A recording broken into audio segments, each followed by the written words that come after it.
श्वेत नहीं है, काले रंग की है। अब उस सोतिया डाह में बात को काटने के लिए बोल दिया कि घोड़े की पूंछ श्वेत नहीं काली है। शर्त भी रखी, कहा एक बात सुन लो, शर्त ये है अगर घोड़े की पूंछ श्वेत होगी, तेरी बात सत्य होगी, आज से तू मेरी दासी बन करके सेवा करेगी। घोड़े की पूंछ काली होगी, यदि मेरी बात सत्य होगी तो तू मेरी सेवा करेंगी, और तेरी बात सत्य होगी तो आज से मैं तेरी सेवा करूंगी। ये शर्त रखी, बोली ठीक है। अब दोनों वहां से उठ करके चली गई। कद्रू विचार करती है, मैंने बिनता की बात को काटने के लिए कह दिया घोड़े की पूंछ काली है, लेकिन है तो श्वेत रंग की। बिनता की बात सत्य है, पर अगर घोड़े की पूंछ सफेद दिखाई देगी, मेरा वचन झूठा हो जाएगा, तो आज से दासी बन करके बिनता की सेवा करनी पड़ेगी। कद्रू बड़ी चालाक थी, उसने क्या किया, अपने बेटों को बुलाया, सर्पों को बुलाया, कहा बेटा ऐसा करो, तुम सब जाकर के घोड़े की पूंछ में लिपट जाओ, सूर्य देव के घोड़े की पूंछ में लिपट जाओ, और जब घोड़े की पूंछ में लिपट जाओगे, घोड़े की पूंछ काली नजर आएगी, बिनता की बात खाली चली जाएगी, झूठी प्रमाणित होगी, और आज से बिनता दासी बन करके मेरी सेवा करेगी। सर्प गए और घोड़े की पूंछ में लिपट गए। जब घोड़ा निकला, बिनता ने, कद्रू ने कहा बिनता देख, तो कहती थी घोड़े की पूंछ काली है, अब तू अपने आंखों से देख ले और तू ही निर्णय कर दे। बिनता ने देखा, वास्तव में घोड़ी की पूंछ काली नजर आई। अब तो बिनता सोचने लगी, हे भगवान ये क्या हो गया, थी तो श्वेत रंग की लेकिन काली कैसे हो गई। पर अब शर्त के अनुसार बिनता जो है गरुण की माता, वो कद्रू की दासी बन करके और नित्य सेवा करने लगी। ये है सोतिया डाह, सेवा करने लगी मेरे भक्तों। अब कद्रू बड़ी प्रसन्न है, मैंने सौत को अपनी दासी बना लिया, सेवा करती, रोज सेवा करवाती। धीरे धीरे समय व्यतीत होता गया। गरुण देव जब सयाने हुए, अपनी मैया से एक दिन प्रश्न किया, माँ एक ही पिता की तुम दोनों पत्नियां हो, तो दोनों का अधिकार बराबर है, फिर कद्रू मासी रोज आपसे सेवा करवाते हैं, आप दासी की तरह सेवा करती हो, क्यों? ये बात मुझे अच्छी नहीं लगती। तो बिनता रो करके बोली, बेटा क्या बताऊं, एक दिन हम दोनों बैठी थी, आपस में बातों बातों में बात बढ़ गई, बहस होने लगी, और कद्रू ने कहा सूर्यदेव के घोड़े जो निकलते हैं उनकी पूंछ कैसी है, मैंने कहा श्वेत है, कद्रू ने कहा काली है।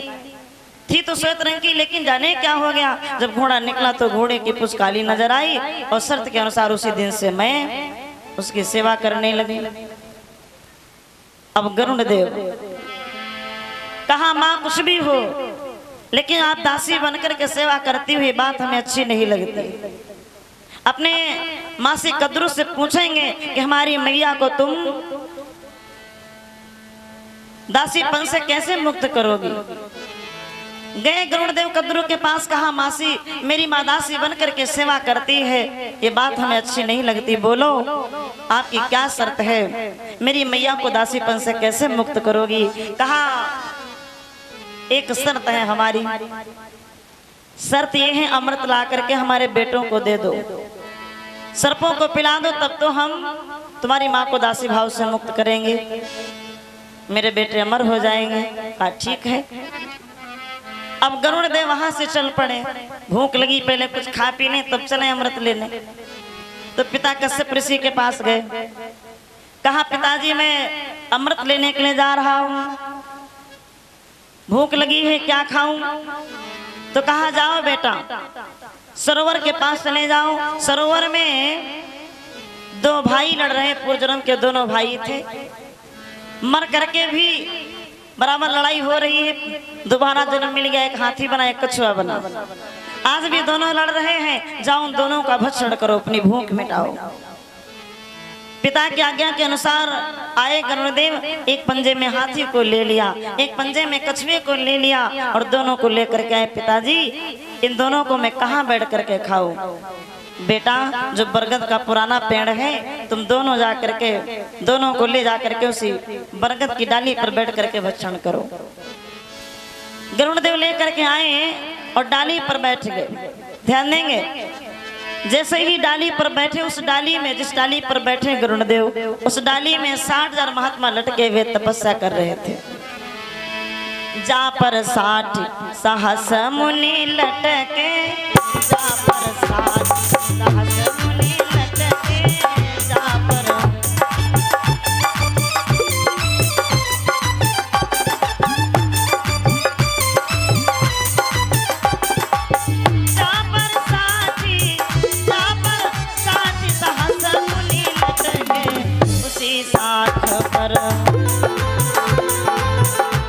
साख पर खगपति अटके, उसी साख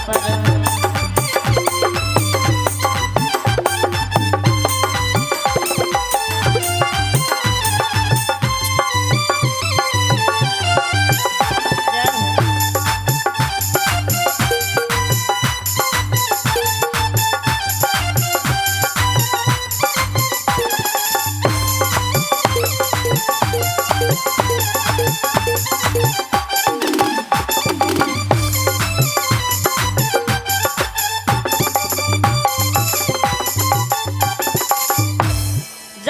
डाली पर बैठे। जा पर 60 सहस मुनि लटके, उसी साख पर खगपति अटके। जैसे डाली पर बैठे दोनों को लेकर के डाली चरमरा करके टूटने लगी। जब डाली टूटी तो गरुड़ देव घबराए, अगर कहीं ये डाली नीचे गिर गई तो 60,000 महात्मा मर जाएंगे, पाप लगेगा, क्या करें। तो चोंच में डाली को दबोच लिया। यहाँ पर भवानी ने फिर कहा स्वामी संशय हो रहा है, संशय हो रहा है। क्या संशय हो रहा है? कहा संशय ये हो रहा है हाथी कछुआ कितने वजन थे जिनको लेकर के डाली पर बैठे तो डाली टूट गई। बोले बाबा जी, बोले सुनो देवी, हाथी जो था वो 48 कोस लंबा था और 24 कोस ऊंचा था। कछुआ 12 कोस ऊंचा था और 40 कोस उसका चकलान था। जब डाली पर बैठे डाली टूट गई तो गरुड़ देव डाली को चोंच में दबाया। हाथी कछुआ को पंजा में दबोचे हुए पिताजी के पास पहुंचे। टूटी डाल गरुड़ दबकाए,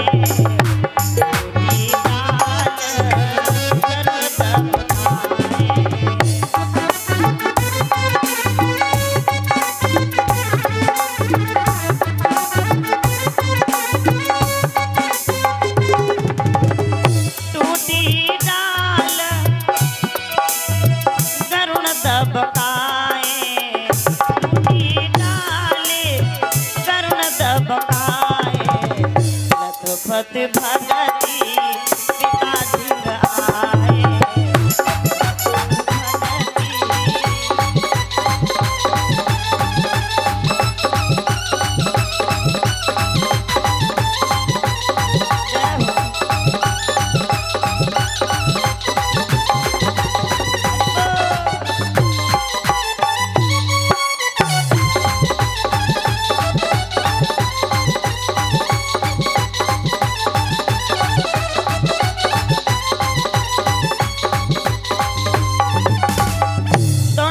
पिताजी के पास आए। पिताजी अब क्या करें, डाली टूट गई, महात्माओं को नीचे उतारा गया।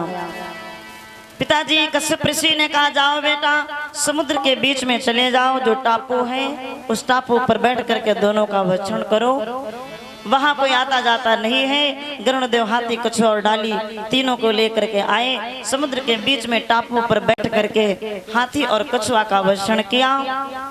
भूत भवन भोले बाबा ने भवानी से कहा देवी एक ढेर हाथी की हड्डियों का, एक ढेर कछुआ की हड्डियों का और एक ढेर उस बरगद की डाली का, 3 ढेर तैयार होते हैं जिसका नाम पड़ा त्रिकूट पर्वत। और उसी पर्वत के ऊपर लंका का निर्माण किया गया। उसी पर्वत के ऊपर लंका का निर्माण किया गया। दो हड्डिन के ढेर अखंडा, दो हड्डिन के ढेर अखंडा।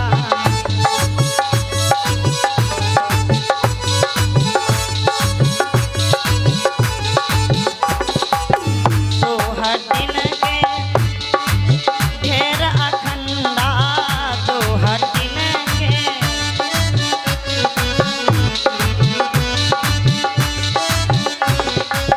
एक ढेर बट साख प्रचंडा, एक ढेर बट साख प्रचंडा।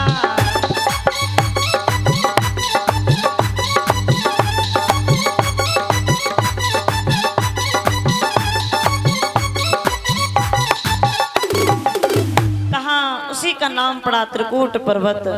भोले बाबा जी कहते हैं देवी इंद्र कहीं हड्डिन पर बंका, ओ हमने रची बिकट गढ़ लंका। तीनों भाई जाकर के लंका में निवास करो। आज माल्यवान, माली और सुमाली तीनों भाई जाकर के लंका में रहते हैं। किस प्रकार से लंका का निर्माण हुआ भोले बाबा जी भवानी से कह करके सुनाते हैं। आइए।